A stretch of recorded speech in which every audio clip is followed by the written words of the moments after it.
Call me Master Zen cause I'm a flicky bands. The hell is you doing? Overloading, bro. You see the stupid title. This PC is talking about overloading, bro. Let's just get into the video, man. You see your title, man. I've never been one for romance stories. Yeah, I'm not with that, bro. I'm not with that ish, bro. I'm all about. Ooh, fight back. For me, top of anime. Stories with romance in them. Now that I can rock with. I think when done correctly, romance can be an amazing bonus to an already engaging story. But stories where the primary narrative is centered around. If you know about this anime called Cabaneri, something about Cabaneri, what? That anime, I don't know what's going on. Let me just put it like this. I didn't know the ages of the characters or the two main protagonists. I don't know what that's what they be called. Bro, let me just tell you two characters, bro. I'm a generic dude. I'm not really tapped in with those words or this and that power levels or whatever. Two characters. The female one, I think they say is like 12 or 13. Then the male one is like 17. But the female one, all of it, like obviously they making it more like it's obvious. The little girl likes the dude. He's 17, but it's like, nah, bro. Even though he's 17, he's not over the age of 18. Nah, bro. It's weird. The little girl like 17, man. Like 12. Just check out the anime, Cabanero of the Iron Fortress, something like that. Around the romantic progression of one couple or a few couples.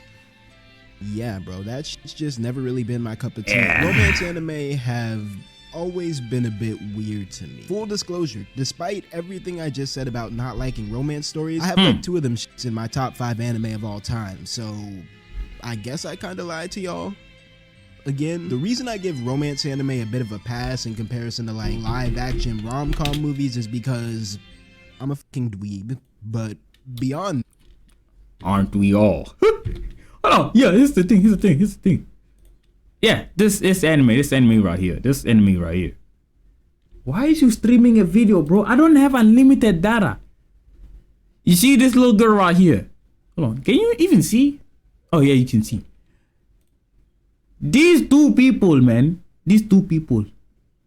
She's like 6, like I don't know what is it.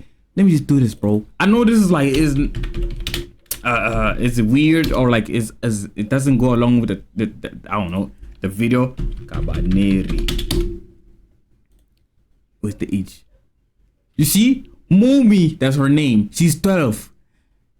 Ikoma is the dude, 17. This is weird, man. Weird goofballs, man. I feel like most romance stories either simplify or... That's why I don't like anime because it's just like in general, bro, anime is just weird when it comes to like this thing of like relationships, this and that. Even if they say in Japan like the legal age or this and that is like, I don't know, it's just weird, bro. Sensationalize romance in a manner that's always felt kind of cringy to me. Anime, on the other hand, by default tends to express emotion in a very simplified, sensationalized, let's just keep it a buck right now, cringy manner. And so when cringe stuff does happen in romance anime, which it does a lot, it's a lot easier for me to just accept the cringiness as anime being anime. Try that same shit in live action though, and nah, bro. Hell nah. Kaguya-sama Love is War is one of my favorite romance anime. Shit, I'll say it, bro. One of my favorite anime of all time, period. I started the show back in... Why am I not seeing my screen? Bro, show me the screen, man. Huh? Hey, man, I have to learn to accept that other people are different. People like what they like. Yes. Yeah, 2019 when it was first airing, and to my surprise, it entirely changed my perspective on how enjoyable a romance series can be. As a fan, I hold this series close to my heart, and so believe me, bro, when I finally tried to start season 3 a couple weeks ago, only to find that was not hitting like it was supposed to, I was a bit distraught. But as I searched for a reason to explain why Kaguya-sama wasn't hitting like it used to, I realized that the answer was pretty simple.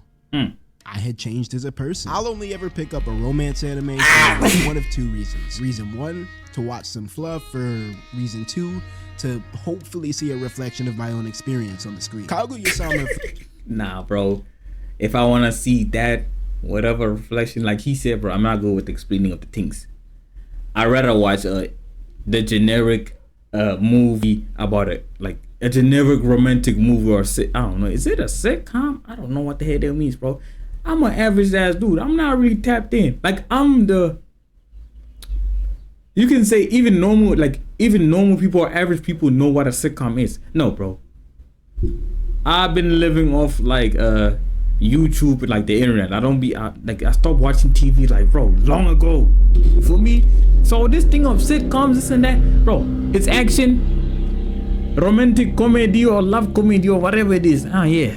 Me used to I'd rather watch that. I'm not gonna lie. Fall in the box too. I enjoyed it a lot because back in high school, I saw a lot of myself in Miyuki.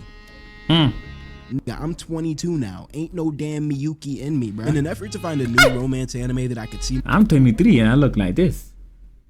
Great. myself in, preferably one that was more aligned with my current 2024 post-COVID DLC updates, I began my search the same way I had back in the day, on an incognito tab. But this time, I began my search with the added caveat that I was searching for an anime girl over the age of 20.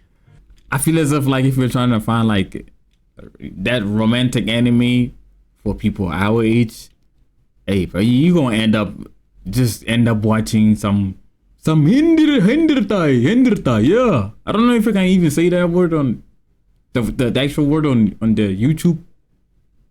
The corn anime, that one. This task was concerningly difficult. This is Tobacco, a 20-something-year-old grad student that... Alright, I know that name sounds crazy, but hear me out, bro. The characters in this manga are never really given... Wait, what? 20-something-year-old... In my search with the added caveat that I was searching for an anime girl over the age of 20. Yeah. This task was concerningly difficult. This is Tobacco, a 20-something-year-old grad student that... Alright, I know that name sounds crazy, but hear me out, bro. The characters in this manga are never really given actual names. They only have like these monikers that they use to refer to each other. My favorite moniker that this girl right here has is Tobacco-chan, and so, yeah, for the time being, I will be referring to her as such. But this is Tobacco, a 20-something-year-old grad student that has a slightly debilitating nicotine addiction. Her like... Oh, she probably smelly as fuck, bro. She probably stank like a pack of Newports, bro. Even if she scratches herself, use all type of body products, she gonna be cute little anime girl. Hey, that not me, bro. That not me. I'd rather have like a female that's even the grass. I ain't got no problem with it. If someone's smoking it next to me. I'm not gonna lie, I'd rather take, okay, now let me just put it like that. Yeah, I'd rather have a female that smokes the grass and not cigarettes. Nah. I think that's better, bro. The quirk is that she's a fucking chain smoker. Also making his first year debut at Tobacco's same college is a dude named Cherry. Again, no actual names in this manga, so yeah, you get the vibe. Having just recently... Oh, it's a manga. Come on, bro. I don't like... Read, nigga, read! I don't like reading. I don't like sub anime. I'm a dub dude, so yeah. Well, I'm sure there is like animes where like it's like for my age, whatever. Graduated from an all-boys high school. Cherry is coming into college with one main goal in mind: to get his degree. Psych, I literally did not see bro complete a single assignment for the entire duration of this month. But to put Cherry's goal into his own words, at this school, he will do anything to get a girlfriend. Cherry is very inexperienced in the relationship department. His mindset towards getting a girlfriend literally reminds me of how I used to think in the 7th grade back when I was getting relationship advice off WikiHow, and I'm not even trying to say that's a flame. Oh, nah. But I'm not even like, I had homies that used for me talk to girls, whatever. I don't know how to put this. Even that didn't help. Like they would literally do tutorials in real life, bro. What, yo? On me, they would literally do tutorials in real life. Yo, bro, let me show you how to talk to a female. And they go, or like even like there's a female next to us, or like I don't know, like they would literally practice right in front of me, or like I don't know, show me how to do it. Like, bro, I I could literally like they could literally be sitting in front of me like in class, literally sitting in front of me, and I'm sitting in another table, but I'm close to them. It's like we talking. The three of us it's like the three of us are talking, but no, it's just them talking. I'm looking at them talk. Like it's normal, but still didn't help with nothing. Discredit him or anything of that nature. I only bring up his inexperience because this inexperience happens to be an important aspect for both his character and the narrative of this story as a whole. Fortunately for Cherry though, what he lacks in experience, he makes up for in just straight up stupidity. You ever met somebody who's clueless to the point where they just don't consider the consequences of their actions at all, but then in turn they low-key end up being kind of successful because they're more willing to take the risks that nobody in their right mind would take? Like a gambling addict who becomes a millionaire by betting their mom's house on a game of roulette. Yeah, that's essentially Cherry for you. When Cherry sees Tobacco smoking a cigarette at one of their campus designated smoking spots, he is painfully aware of the fact that this woman is way out of his league. However, because Cherry only has 3 wrinkles in his brain, he doesn't really care, and he decides to shoot his shot. Now, normally this type of reckless confidence would... You gotta give it to him. He's the most real ass nigga. Like, he better than a lot of us. I'm not gonna lie. It's getting too dark. Damn, I got like four more videos. I don't like shooting videos at night, so plus because my parents are at the crib, so I don't like. I'm a respectful type of, you feel me, kid, whatever. I ain't trying to be screaming. I can, but I don't like it. I don't like shooting videos because I be saying on some crazy like, what the fuck, nigga? Why they in the other room or the living room or whatever? I don't know, bro. I don't like shooting videos at night time, man. Let me finish this one fast. Maybe be a recipe for success when trying to cold approach a girl, but the thing about Cherry is that although he definitely has the recklessness on lock, Cherry lacks the confidence to pull off this level of wizardry. In an attempt to try to look cool in front of Tobacco, Cherry decides to join her in smoking. However, because that's not him and he's never actually smoked before, Cherry ends up making himself look like an utter fool by trying to light the cigarette on the wrong end. I'm not gonna lie, I did not know that there was a correct way to light a cigarette. Oh, for me, because wait. Understandable, you don't smoke cigarettes, but I don't know how you don't know how to light a cigarette, because there's people there, like, bro, there's no way that you have never seen a person light a cigarette in your lifetime. Like, I don't know how that makes sense, but I don't smoke, but I know how to light a cigarette. Like, what? And if you knew that your breath automatically stinks, Tobacco ends up calling Cherry's bluff, basically calling him a virgin to his face. She calls him Cherry Boy, and throughout the remainder of Cigarette and Cherry, we follow the love story of the boisterous Cherry and the reserved Cigarette as they learn to navigate their own feelings, as well as each other's. The story of Cigarette and Cherry is very simple. Cherry, while falling in love with Cigarette, must first learn to love himself, and Cigarette, while falling in love with Cherry, must learn... I keep forgetting her name is Cigarette. It's like, a cigarette gotta know how to fall in love. Relearn, rather, that it's okay to depend on others. Again, very simple premise. Throughout 2/3 of the manga, there's really no more than 6 important characters during any given arc, and by the end of the story, we're bumped up to a whopping 7 recurring characters, with one of the characters having been phased out entirely. So it's still 6. Despite its minimalist premise and setup, the writing in Cigarette and Cherry still manages to skirt around and sometimes entirely subvert a lot of the pitfalls that have been keeping me from enjoying romance anime lately. For one, the main characters in Cigarette and Cherry are all young adults. I, too, am a young adult. I think the reason that I can relate to a series about young adults more than I can relate to one that takes place between high school walls is, well, pretty straightforward. But on top of just having older and slightly more mature characters, with the exception of Cherry, who might be a little disabled, the main thing that attracts me... Oh, just say goofy, bro, because you offended me at the same time, because I'm a goofy dude, even though, like, I know when to be serious, bro. Like, I know how to act my age. At the same time, bro, I'm a goofy dude, nigga. Shotty knew that way before. So, hey, even the homies know that. Like, I always make sure, bro, if I gotta, like, I don't know, I'm around a group of people, I gotta meet, how to put this? I make sure that they know I'm a goofy ass dude. At the same time, I can be serious. So it's like, you feel me? Balance the things, cause I'm not gonna be I'm not finna be chilling with no lame ass dudes, always serious and shit. Like, what? We must discuss the current state and of our world. Get the fuck out of here with that shit, nigga. To this story, and what really caused me to develop an appreciation for the way that it was written is the way that this story handles consequences. Huh? One of the most frustrating aspects of watching romance anime, or really any sort of drama anime for that matter, is having to watch the embarrassingly inept self-insert main character guy proceed to bumble and fumble his way around the main girl over and over again, only to... At our current age, or if you know how to put this, you're not the same person you was back then when you was more shy, you were shy. Yo, it be pissed. That's the reason why I can't watch it. It pisses me off the way, bro, nobody likes to see a person fumble. Like, bro, how do you do this? She just gave you a layup.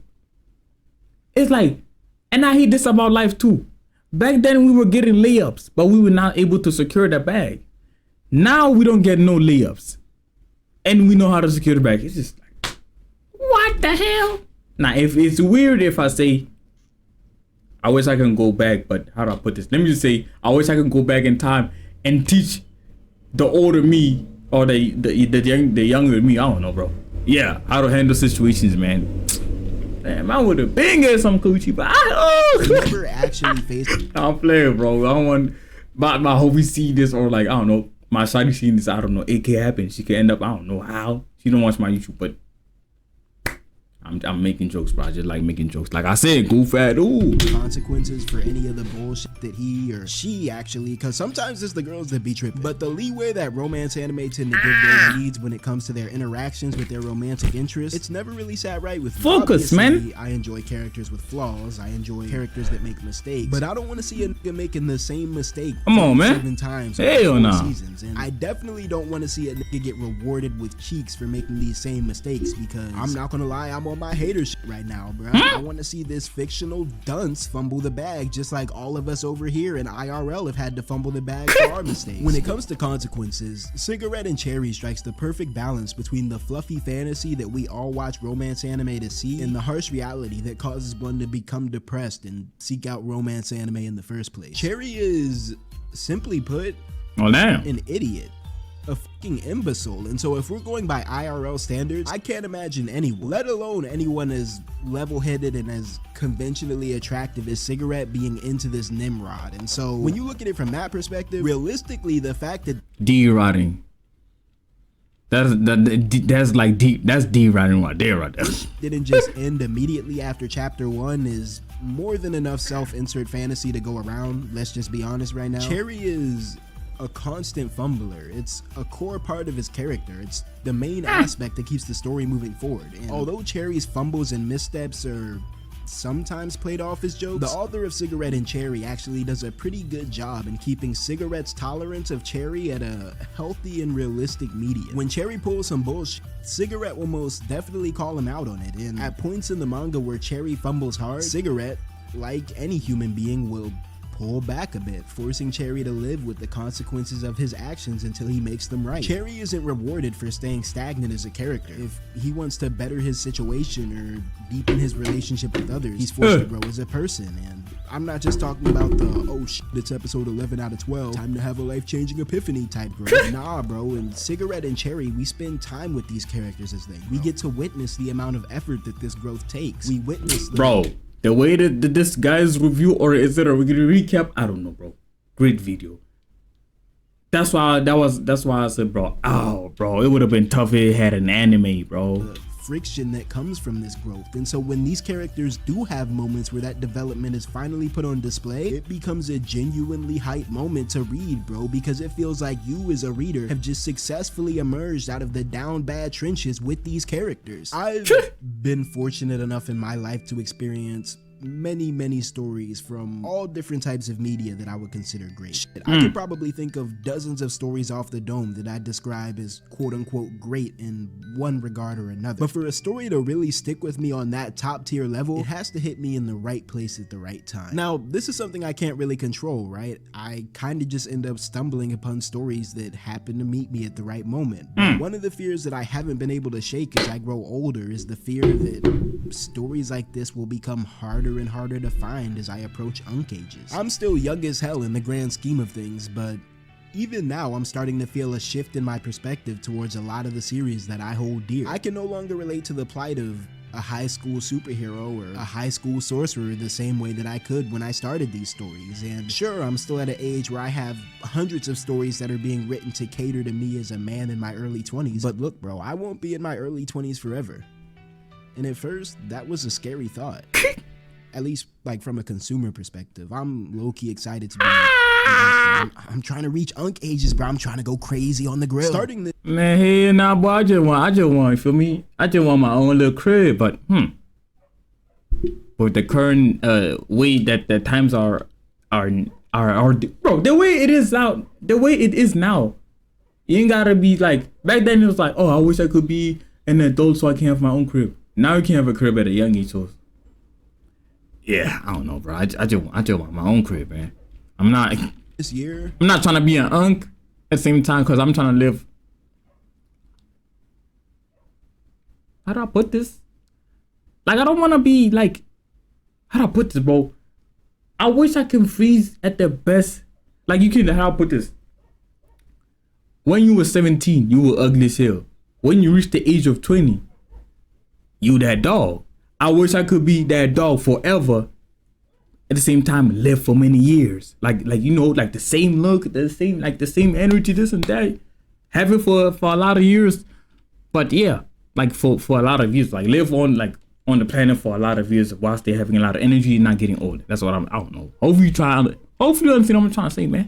I decided to address this fear, and I began to dig a little deeper. I began to search and scavenge a bit further than I had before when looking for new series to get into, and to my surprise, I've already found dozens of series like, man, who the hell cooking outside, boy? Completely re-sparked and reinvigorated my passion for anime and manga. Sure, stories like Cigarette and Cherry will never be the type of story that everyone's talking about. It'll never be the type of story that has people fiending for blurry Japanese leaks just to find out what happens next, and honestly, that's fine. Being able to read Cigarette and Cherry in a vacuum of other people's opinions was actually a pretty refreshing experience, and at least for me, this series was some much needed reassurance that no matter how old I get, I'll always be able to find a relevant anime woman to hyperfixate on for like 8 days or some shit. And that feels good to know. Alright, I'ma see y'all boys in the next video. It's too dark. Looks like the other views I was supposed to write to today, I'ma see them boys tomorrow. I'ma see y'all boys tomorrow. I'm gone, man. Darkness. Call me Master Zen cause I'm a flick deep bands.